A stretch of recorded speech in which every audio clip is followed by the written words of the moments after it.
কৃষ্ণ। শ্রীমদ্ ভগবদ গীতা প্রথম অধ্যায় 7 এবং 8 শ্লোক। তো 7 শ্লোকে দুর্যোধন দ্রোণাচার্যকে বোঝাতে চাইছেন যে আমাদের পক্ষে সমস্ত বিশিষ্ট সেনাপতিরাই পরিচালনা করছেন।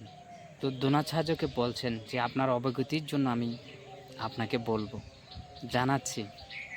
তো এরপর 8 শ্লোকে গিয়ে কর্ণ, কৃপা, অশ্বত্থামা, বিকর্ণ, সোমদত্তের পুত্র ভূরিশ্রবা, দুর্যোধন বলতে চাইছেন এরা সবসময় বিজয়ী হয়। তো দুর্যোধন এখানে চতুরতার সহিত উপস্থাপন করছেন দ্রোণাচার্যকে।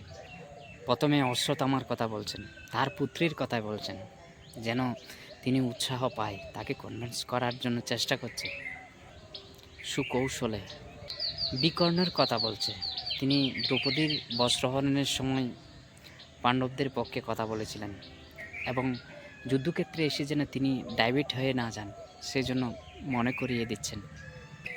তো এখানে দুর্যোধন এতজন সৈন্যের নাম বলার পর 8 শ্লোকে বলছেন, ভবান আপনি স্বয়ং।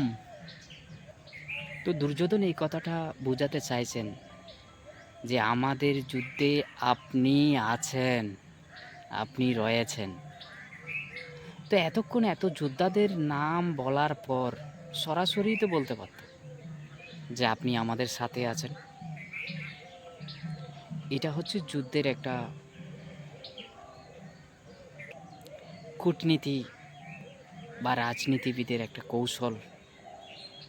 কারণ সরাসরি যদি বলা হয় যে আপনি আছেন, আপনি আমাদের সাথে আছেন, তো এটা না বলে তিনি কূটনীতিকভাবে তাকে যুদ্ধক্ষেত্রে খুব শক্ত করে বোঝানোর জন্যই তিনি আগে যোদ্ধাদের নাম বললেন, পরে তিনি বলছেন যে আপনি স্বয়ং আমাদের সাথে আছেন। তো এখানে দুর্যোধন আরেকটা টেকনিক প্রয়োগ করেছেন, ভবান আপনি স্বয়ং। এরপরে ভীষ্ম আরও অন্যান্য ব্যক্তিরা। তো প্রথম হচ্ছে তিনি নিজে, তারপর হচ্ছে দ্রোণাচার্য, তারপর ভীষ্ম এবং অন্যান্য আদি যা রয়েছে। তো এখানে বোঝাতে চাইছেন যে আমি, আপনি, তারা, অর্থাৎ বোঝাতে চাইছেন আমাদের পক্ষে আপনি আছেন। হরে কৃষ্ণ।